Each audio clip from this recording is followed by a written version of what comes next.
Hello everyone, it's Dr. Nirav Pandya. We just received news that Brock Purdy underwent UCL repair of his elbow. Here's a quick breakdown of what this means in terms of return to play timelines, what is done during the procedure, and what are the steps for rehab. But the first important thing to understand is the ulnar collateral ligament is a thick band of tissue on the inside part of the elbow. It basically is the ACL of the elbow and gives stability to the elbow, particularly during throwing motions.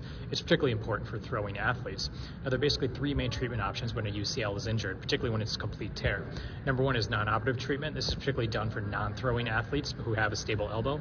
Number two is a UCL repair, where basically the ligament is of good quality and is either torn off bone or torn near the bone and can be sewn together and reattached to the bone, and then augmented with something called an internal brace, which is a strong suture material that allows quicker motion and gives increased strength to the elbow. And number three, there's UCL reconstruction. That's the Tommy John surgery, where a brand new ligament is placed in because the ligament is of poor quality and cannot be repaired. Now, in terms of the rehab steps, the first 6 weeks are generally about protecting the repair. That means usually wearing a brace or some sort of splint and working on controlling pain, swelling, and regaining range of motion. By 6 weeks, if both athletes have regained their range of motion, then it's about strengthening with the goal to begin throwing at 3 months.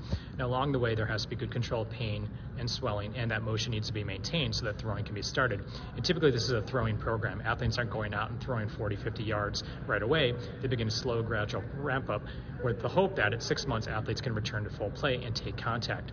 Most of the studies in the literature for UCL repair show high success rates, almost in the 80-90% range, but typically return somewhere around 6 to 7 months. The key thing, which we'll all watch as we go along, is that a lot of UCL repair data is done in pictures. We don't necessarily know how this UCL repair will hold up in contact athletes, but the data is good in terms of throwing motion and elbow stability for UCL repair. Thank you.